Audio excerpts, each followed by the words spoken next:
Good morning बेटा। आज हम आपकी 9वीं कक्षा की तीसरी कविता शुरू कर रहे हैं। कविता का नाम है बेटा सेवैये और इसके कवि हैं रसखान जी। रसखान जी एक मुस्लिम कवि थे, लेकिन भगवान श्री कृष्ण के परम भक्त थे और वो इस काव्यांश में अगले जन्म में, यानी कि जब अगला जन्म मुझे मिले तो वो जो ब्रज भूमि है उसके गोकुल गांव में वो जन्म लेना चाहते हैं। ये इच्छा अपनी इस काव्यांश में वो व्यक्त कर रहे हैं। तो क्या कह रहे हैं? मानुष हो तो वही रसखानी, बसो ब्रज गोकुल गांव के गवारन।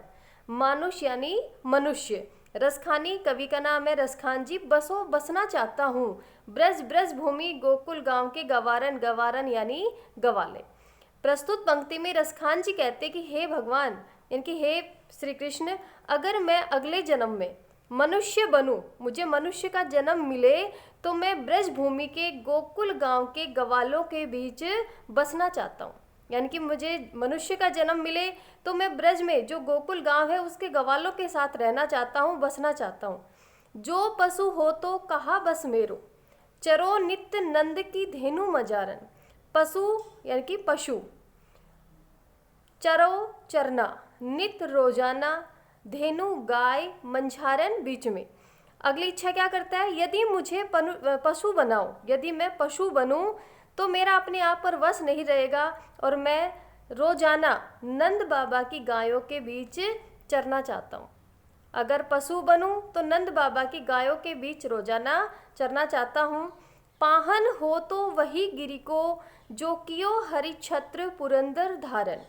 पाहन यानी पत्थर, गिरी पर्वत, हरि छत्र हरि का छत्र अर्थात श्री कृष्ण का छत्र, पुरंदर इंद्र, धारण का अर्थ है धारण। तो अगली इच्छा क्या करता है कवि कि यदि मुझे पत्थर बनाओ तो उस पर्वत, कौन से पर्वत की बात यहाँ पर की जा रही है बेटा? गोवर्धन पर्वत की। तो उस गोवर्धन पर्वत का पत्थर बनाना जो श्री कृष्ण ने इंद्र के कोप से लोगों को बचाने के लिए अपनी अंगुली पर धारण किया था। जो खग हो तो बसेरो करो, मिली कालिंदी कूल कदम की डारन। कालिंदी कूल कदम की डारन जो लाइन है बेटा, पंक्ति है, इसमें अनुप्रास अलंकार है। कै वर्ण की आवृत्ति एक से अधिक बार हो रही है।